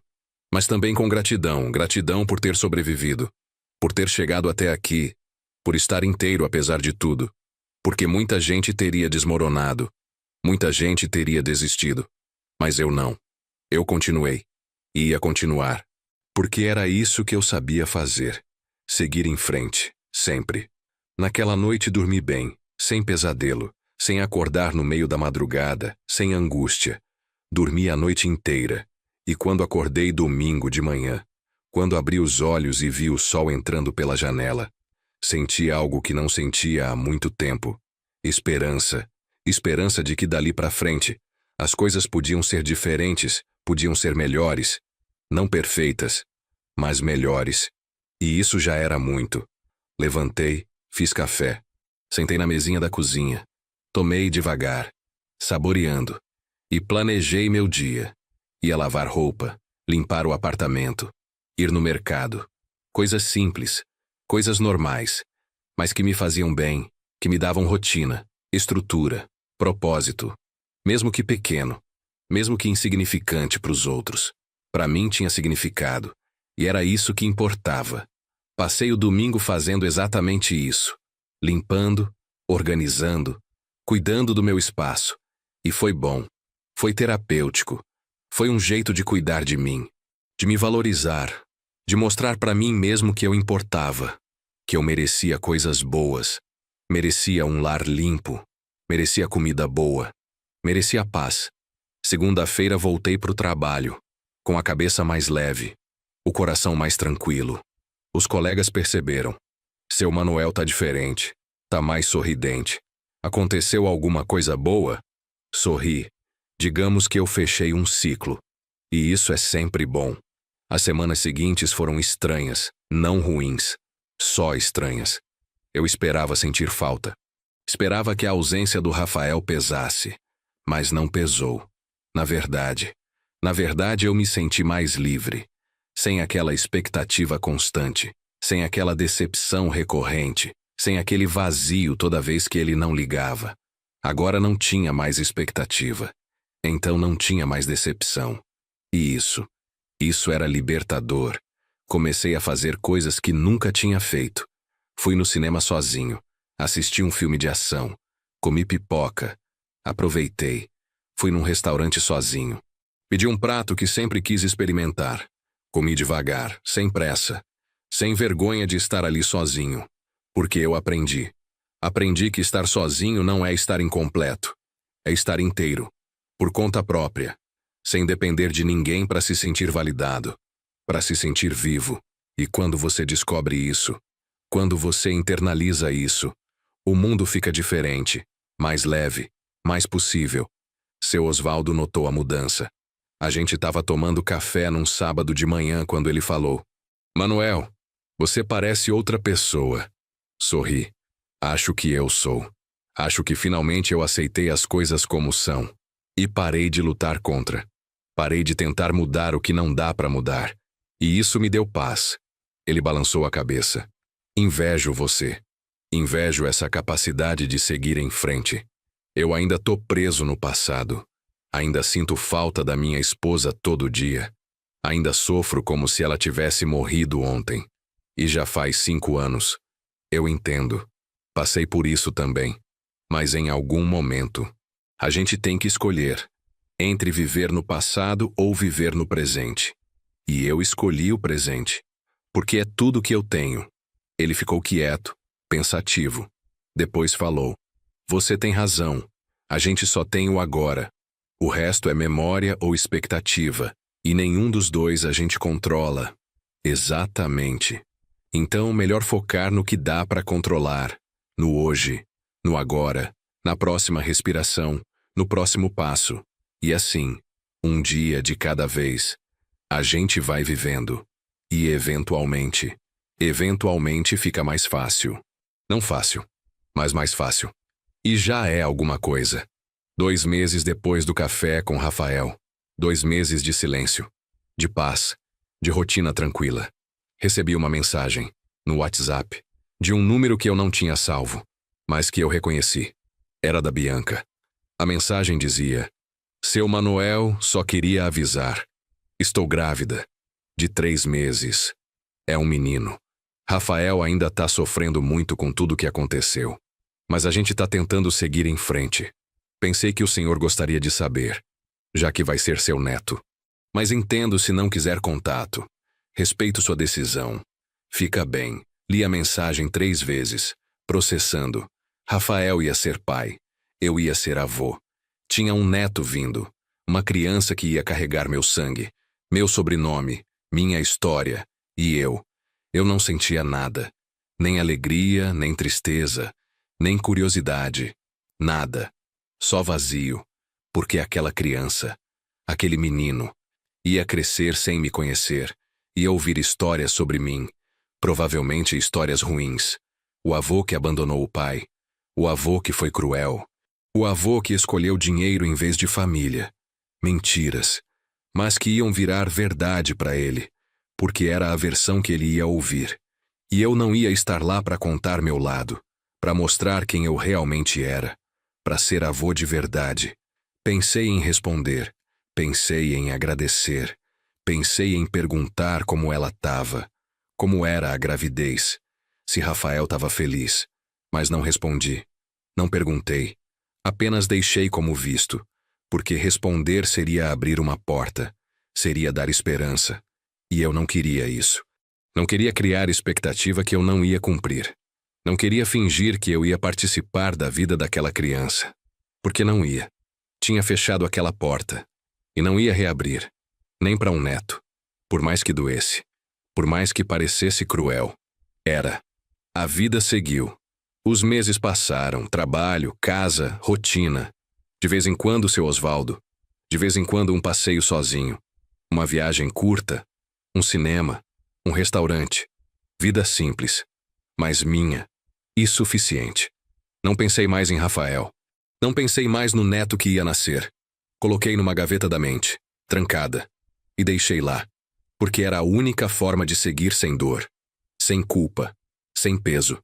Até que um dia, era dezembro, véspera de Natal, eu tava em casa, sozinho como sempre, sem planos, sem festa, sem família, só eu. E tava bem com isso. Tinha comprado uma ceia pequena, peru congelado para um, farofa pronta, arroz, salada, nada muito elaborado, mas era o suficiente. Tava preparando quando bateram na porta. Estranhei. Não esperava ninguém. Fui atender. Abri. E lá estava Rafael. Só que não sozinho.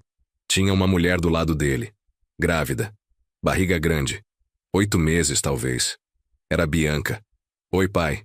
Ele falou baixo, quase sussurrando. Eu fiquei parado, sem saber o que fazer. O que dizer? Por que vocês estão aqui? A gente queria te ver. Queria te desejar Feliz Natal. Não era combinado. Não foi marcado. Mas a gente sentiu que tinha que vir. Olhei para Bianca, para a barriga dela, pro meu neto ali dentro. Tão perto, mas tão distante. E senti algo se movendo dentro de mim. Algo que eu tinha trancado, escondido, negado, mas que ainda estava lá. Amor. Eu ainda amava meu filho. Por mais que tentasse negar, por mais que fingisse indiferença, eu ainda amava. E aquilo doía mais que tudo. Não deviam ter vindo. Eu sei, mas viemos. Por quê? Porque eu não quero que meu filho cresça sem conhecer o avô. Não quero que ele cresça ouvindo que o avô não quis saber dele. Não quero repetir os erros. Quero que ele tenha família, completa, mesmo que imperfeita. E isso inclui você, se você quiser. Rafael falou tudo de uma vez, atropelando as palavras. Nervoso, esperançoso, desesperado. Eu continuei parado, lutando comigo mesmo, entre o que eu queria, ficar sozinho, proteger minha paz, e o que meu coração pedia, dar uma chance, conhecer o neto, tentar de novo. Posso sentir? Bianca perguntou, apontando para a barriga. Eu olhei para ela, para aquela mulher que eu tinha julgado, culpado, responsabilizado. E vi que ela também era vítima. Vítima das escolhas de Rafael, das circunstâncias, de tudo. E que ela estava ali, grávida, na véspera de Natal, na minha porta, pedindo para eu tocar meu neto. Como eu podia negar? Pode. Ela se aproximou, pegou minha mão, colocou na barriga dela, e eu senti o bebê mexendo, senti vida, nova vida, inocente, pura, que não tinha culpa de nada, que merecia ter avô, ter família, ter amor. E ali, naquele momento, com minha mão na barriga da Bianca, sentindo meu neto se mexendo, algo dentro de mim quebrou, não de forma ruim, mas de forma libertadora. Quebrou a armadura, a raiva, o rancor, e deixou passar o amor, o perdão, a esperança. Olhei para o Rafael, para o meu filho, que estava ali tremendo, esperando, e falei: entra, vocês dois, vamos cear juntos. O rosto do Rafael se iluminou. Sério, pai. Sério, hoje é Natal, ninguém devia passar o Natal sozinho. E já que vocês vieram, vamos aproveitar. Eles entraram. Bianca sentou no sofá. Rafael ficou meio sem jeito, parado no meio da sala. Eu fui para a cozinha. Coloquei mais comida para cozinhar. Aumentei as porções. Preparei a mesa. Para os três. Pai e filho. E a nora grávida. Família. Quebrada. Remendada. Mas família. Sentamos. Comemos. No começo em silêncio. Depois Rafael começou a falar. Do trabalho. Da gravidez. Dos planos para o bebê.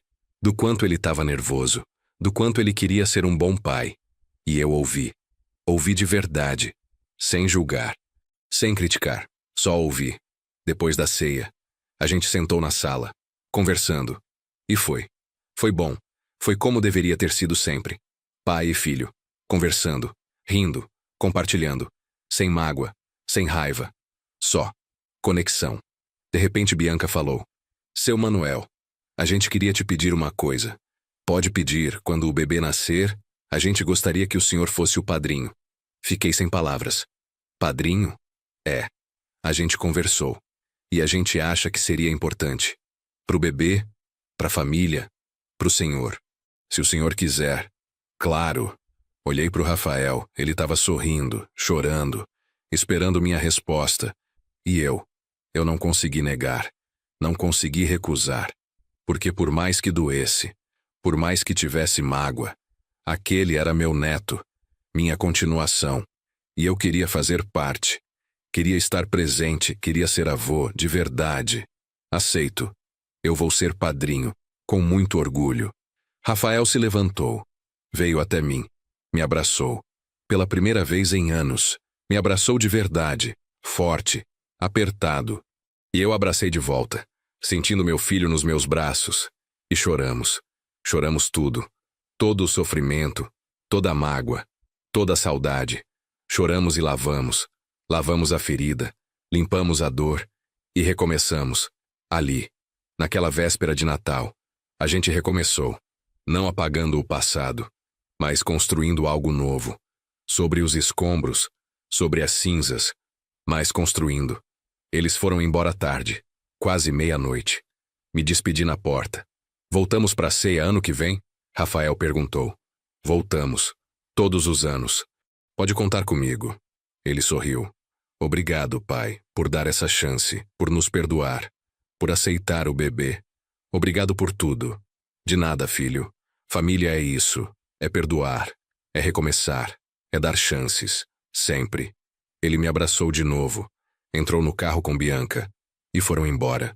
Eu fiquei na porta, acenando, vendo eles sumirem na rua. E sorrindo. Sorrindo por quê? Porque às vezes as histórias têm final feliz. Não perfeito, mas feliz. E aquele era o nosso. Entrei. Fechei a porta. Olhei pro apartamento.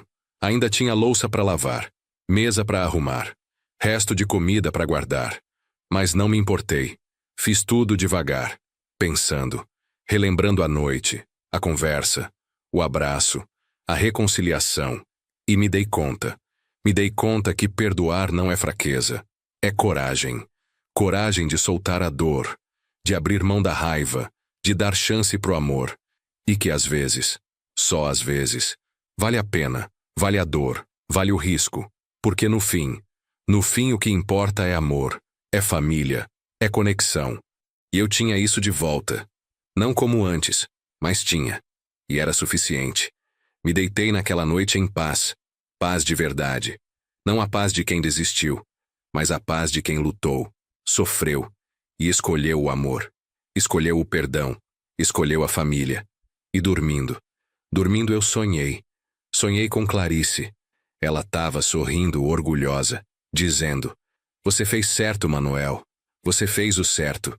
E eu acreditei.